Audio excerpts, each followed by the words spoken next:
Spirit Radio, Dan Style, Dan here with you. I hope everybody out there's having a good one. Up front, first off, this show is obviously called Judgment, and that's a topic that's probably going to grab a lot of attention, and I apologize in advance. So go ahead and stop it right now. Just stop listening, because I am going to spin into a small direction that's kind of weird, and it's because I want to do a future show on it for people that are into the weird, and then I get very biblical towards the end, so maybe stick through it and just suffer through a little bit of this, but there's some very, interesting stuff that I want to try to share. I think it explains a lot, and certainly I want to do future shows on the concepts that are brought up in this particular thing I've read, I guess, lack of a better way to put it. So anyway, judgment is the key to this whole ordeal that I'm about to go through. And again, Dan Radio Style, please subscribe. I always enjoy that. And if you'd like to share any thoughts, queries, tell me I suck, whatever you want to do, please email me at spiritradiodanstyle@gmail.com. Yeah, I said it. You know. All right, so how does this tie in? What's the weird stuff? Let me go ahead and get that part started and hopefully out of the way.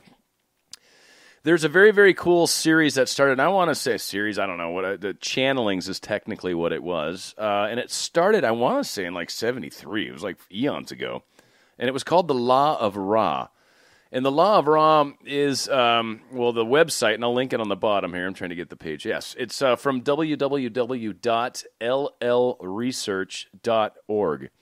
So feel free to go there. The Law of Ra is like quite a read, and it is amazing. It gets into like higher dimensional living, what that actually means. It's basically, just to throw it out there again, I know, weird for some of you, just kind of bear with me. I get it gets cool here later, I think, for those that are going to have a hard time with this, and for everyone else, it's just pretty groovy all the way through. But it gets, there are six-dimensional creatures, livelihood, people, spirit beings, I mean, you choose a good word for that. Six-dimensional in the sense that they live in the sixth dimension. We live in the third dimension. We exist in a higher dimension simultaneously, but we're only really cognizant of the third dimension. It's just how it is, right? So we do that. And this gets into other aspects too, essentially duality and all these things. So I'm going to cover a few different topics.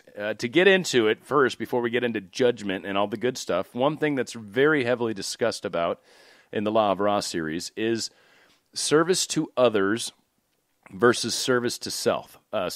So these are really the two paths. Service to others means you're out there trying to help other people. Service to self means you are a selfish bastard. I'll say it that way, but it's not really, that's judgment, right? I'm just kidding in that. It just means you're very focused on yourself, and that's what you're here to do. And that's kind of, generally speaking, people that are service to self usually are very controlling to other people. It's usually very much all about them and those kinds of things. Service to other people are kind of what we generally ascribe ourselves, most of us, and probably a lot of the people listening to my show, are trying to be.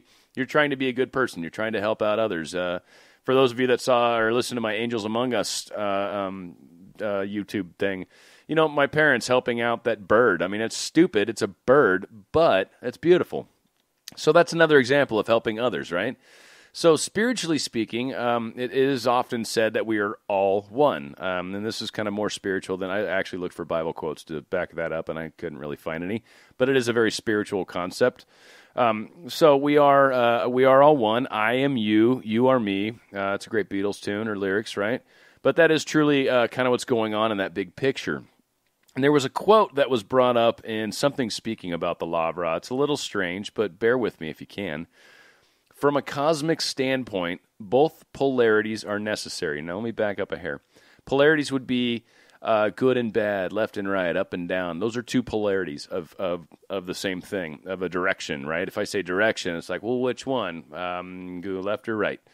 So, or hot or cold or whatever. It's just the fact that we live in a very dualistic nature. So those are polarities. That's what they mean by that. Or positive, negative. It's also a polarity in the standpoint of batteries, right?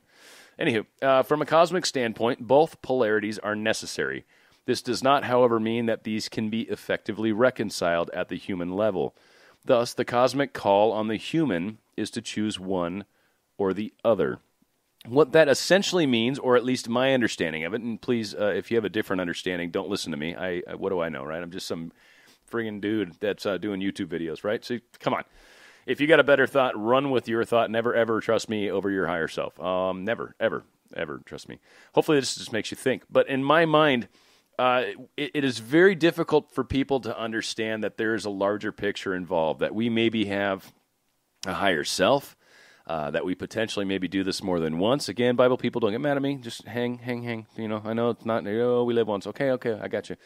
Again, there's a lot of different levels to go with this. So on a very human level, we need to, sometimes we have a very hard time understanding the concept of evil.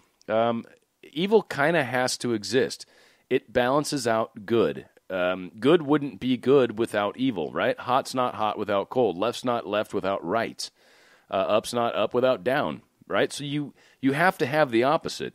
So God, in his infinite wisdom, and he did it beautifully, and whether it was planned or whether it was just all the 1/3 of the angels fell and that's somehow how it played out, right? And bam. Or if God basically had a little meeting with all the angels and said, all right, angels, here's what's up. Lucifer, I need you to grab like 1/3 of these, brethren, all right? And I need you to basically be the negative side of stuff. The thing that's going to make it really confusing is I'm going to put you in charge of rock and roll. Your name, Lucifer, is going to mean light bringer. That's going to confuse him, right? That's going to throw him for a loop. But we're going to go ahead and do this because I'm going to represent good, and I'm going to send my son down there, and he's going to kind of like exemplify good.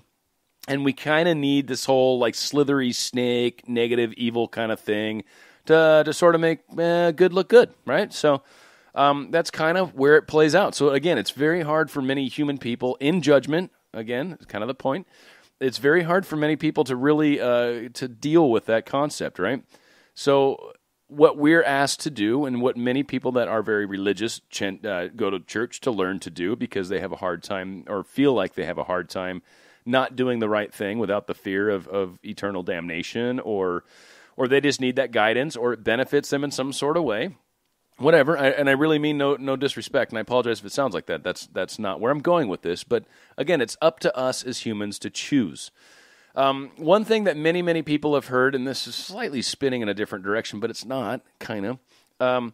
The word nirvana, ironically, this again goes into judgment still, but it's more in the sense of duality. Nirvana is always frequently thought of as like this perfection, this wonderful example of what everything can be. Perfection, I don't know, like bliss, it's been told. Really what the Sanskrit meaning of nirvana is becoming extinguished, or to breathe out, or to let go. It's essentially half of what we do every time we breathe. We breathe in, we breathe out. On the out-breath, we are experiencing nirvana. I actually tried to research what the in-breath means, and there's so many different versions, and a lot of them just kept leading back to yoga, so whatever. Look that up on your own. But again, it's kind of interesting how we ascribe certain meanings to words or judge them to a degree, and that is forever what that means. Like, I should constantly be in nirvana, but in reality, if I was constantly in nirvana, I would pass out because I never did an in-breath. I just breathed out and stayed that way and died. So that's not really quite what I think they had in mind. Another aspect of duality, higher consciousness spreading on this planet. And this is one thing I've kind of noticed because I believe the planet's changing, and I believe the consciousness level of this planet is changing.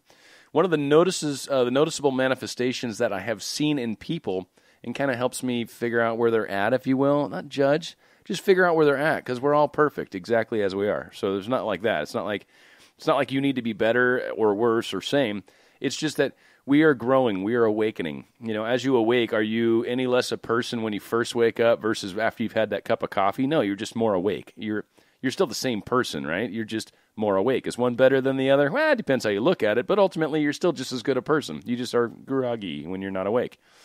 So this whole thing that a lot of people are starting to notice is this dissolving of polarity.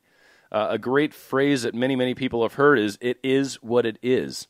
Or some people are seeing the whole as its parts. That's kind of the opposite of that, right? So hot and cold, left and right. It's a direction, it's a temperature, whatever. But we break it down because it is technically those aspects as well. Good example, an atom is an atom, right? But when you break it down, it's got a proton, a neutron, and an electron. Or if you want to get really crazy, there's like quarks and pions and gluons and things that are even smaller.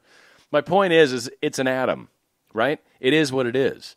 We can break it apart if we need to, but one of the things a lot of people are coming to the conclusion with is things are what they are. There's no real strong reason why we need to break it apart. So One of the big things that I've chosen to do when I tend to try to help people is I look at what they're trying to accomplish. What path are they on? What are they hoping to do in their lives? And then I offer them help in that regard. I don't judge who or what they're becoming. Are they service to self or service to others? Now, I will be honest, most people are service to others that I deal with. But I have dealt with a few people that are service to self, and it's like, hey, what are you trying to do? All right, here's what you can do. And I don't typically like hang out with these people because I don't get along with them, right? That's not who I am. They don't agree. But it is kind of what it is, and that's sort of really, truly what's leading into the whole judgment thing. And hopefully I can get through some of these quotes because I'm totally running out of time, but it's mostly quotes from here on out. So I pulled some really, really cool quotes for judgment from the Bible, all right? Because like I said, and we're going to circle back around. In Romans 2, chapter 2, verse 1, therefore you have no excuse, every one of you who passes judgment. For in that which you judge another, you condemn yourself. For you who judge practice the same things. Matthew chapter 7, verse 1, do not judge, or you too will be judged. Matthew chapter 7, verse 3, why do you look at the speck of sawdust in your brother's eye and pay no attention to the plank in your own eye? Luke chapter 6, 37, do not judge, and you will not be judged. Do not condemn, and you will not be condemned. Forgive, and you will be forgiven. John chapter 8, verse 7, when they kept on questioning him, he straightened up and said to them, let any one of you who is without sin be the first to throw a stone at her.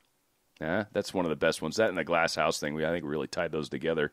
1 Corinthians chapter 4, verse 5, therefore judge nothing before the appointed time. Wait until the Lord comes. He will bring the light, what is hidden in darkness, and will expose the motives of the heart. At that time, each will receive their praise from God.